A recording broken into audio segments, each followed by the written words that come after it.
Dear audience, अस्सलाम वालेकुम। सूरह अल-हुजुरात की आयत नंबर 6 में अल्लाह रब्बुल इज़्ज़त ने इरशाद फरमाया, या अय्युहल्लज़ीना आमनू इन जाअकुम फासिकुम बिनबाइन फतबय्यनु अन तुसीबू कौमम बिजहालतिन फतुस्बिहू अला मा फ़अलतुम नादिमीन। अल्लाह ताला ने फरमाया कि ए ईमान वालो, जब कोई फासिक शख्स तुम्हारे पास कोई ख़बर लेकर आया करे तो उसकी अच्छी तरह से तहकीक कर लिया करो। कहीं ऐसा ना हो कि तुम जहालत की बना पर, गलत फहमी की बना पर किसी को कोई नुकसान पहुंचा दो और बाद में अपने किए पर नदामत का इजहार करने लगो। इंसान फितरतन, अल्लाह ताला ने इंसान को फितरतन इज्तिमाइयत पसंद बनाया है, यानी उसकी फितरत मिलजुल कर रहना चाहती है, अकेले रहना पसंद नहीं करती। एक तरफ तो मिलजुल कर रहना इंसान की फितरी ज़रूरत है और इसके साथ ही साथ इंसान की बहुत सारी ज़रूरियात ऐसी हैं जो दूसरों के साथ मुंसलिक हैं, जो दूसरों के तामन के बग़ैर इंसान उनको पूरा नहीं कर सकता। चुनाचे इज्तिमाई ज़िंदगी गुजारना, दूसरों के साथ मिलजुल कर रहना इंसान की फितरी ज़रूरत भी है और उसकी एक मजबूरी भी है।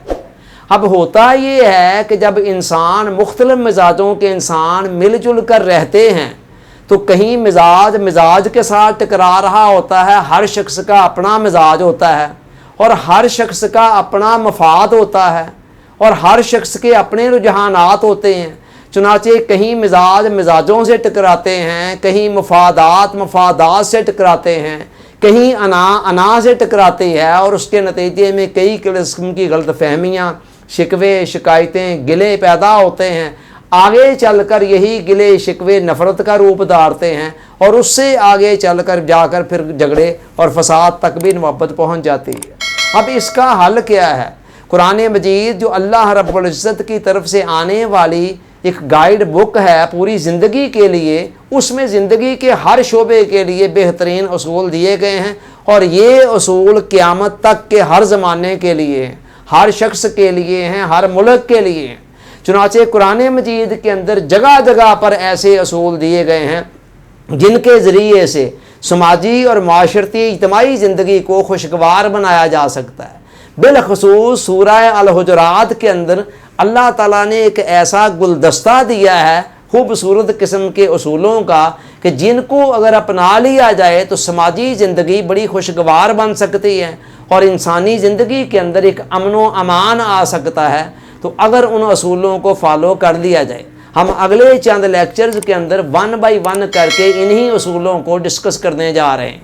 आज सूरह अल-हुजुरात की जो आयत नंबर 6 पढ़ी, उसके अंदर जो उसूल दिया गया है वो ये है कि जब भी तुम्हारे पास कोई ख़बर आए तो कानों के इतने कच्चे ना बनो कि बस इधर से बात सुनी और उधर आगे फैलानी शुरू कर दी या उस पर अमल करना शुरू कर दिया, बल्कि पहले अच्छी तरह से गौर व फिक्र के ज़रिए से तहकीक कर लो, सोच विचार करके किसी और ज़रिए से पता चला लो कि ये ख़बर सच्ची भी है या झूठी है, या इसमें किस हद तक सदाकत है और किस हद तक सदाकत नहीं है। उसके बाद कोई स्टेप उठाओ। कई मरतबा ऐसे होता है, एक शख्स हमारे पास आकर कहता है जी फ़लाँ आदमी आपके मतलब ये कह रहा था या फ़लाँ ये सोच रहा था या ये फ़लाँ कर रहा था, हालांकि ऐसी बात कुछ भी नहीं होती। हम उसकी बात को जहन में लेकर एक सदाकत के तौर पर उसके मुताबिक आगे रिएक्ट करना शुरू कर देते हैं और बाद में पता चलता है कि वो बात तो ऐसे थी ही नहीं। तो ये चीज़ आज हमारी सोसाइटी के अंदर बहुत आम है। बहुत सारे झगड़े, मसले, मसाइल यहाँ से जन्म ले रहे हैं कि हम बस इधर से बात सुनते हैं, उधर उस पर रिएक्ट करना शुरू कर देते हैं। कुरान कहता है ऐसे नहीं होना चाहिए। पहले बात की अच्छी तरह से तहकीक कर लो कि उस बात के अंदर कितना वज़न है, कितना नहीं है। हुज़ूर अलैहिस्सलाम ने फरमाया, कफ़ा बिल मर्इ काज़िबन अन युहद्दिस बिकुल्लि मा समिअ। फरमाया किसी शख्स के झूठा होने के लिए इतना ही काफ़ी है कि वो जिस बात को सुने उसको तहकीक किए बगैर आगे बयान कर दे। آج اس جلتی پر جو تیل کا کام کیا ہے وہ ہمارے میڈیا نے کیا ہے۔ میڈیا، سوشل میڈیا کے اوپر بے شمار ایسی پوسٹ ہوتی ہیں جن کا حقیقت کے ساتھ کوئی تعلق نہیں ہوتا ہے، ایون کئی ایسی من گڑت حدیثیں بھی ہوتی ہیں۔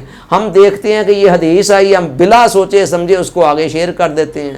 حضرت علی کے اقوال کے حوالے سے اور دیگر کئی مشاہیر کے حوالے سے کئی اقوال ایسے ہوتے ہیں جن کا حقیقت سے تعلق نہیں ہوتا، تو بس ایسے ہی کسی نے آگے فارورڈ کر دیا ہوتا اور آگے یہ سلسلہ چلتا رہتا ہے، تو یہ بات غلط ہے۔ قرآن کہتا ہے پہلے اچھی طرح سے تحقیق کرو، اس کے بعد بات کے اوپر آگے ریئیکٹ کرو یا اس کے اوپر عمل کرو۔ اللہ تعالیٰ سوچنے، سمجھنے، یاد رکھنے، عمل کی توفیق عطا فرمائے، آمین۔ آپ کا بہت بہت شکریہ۔ السلام علیکم۔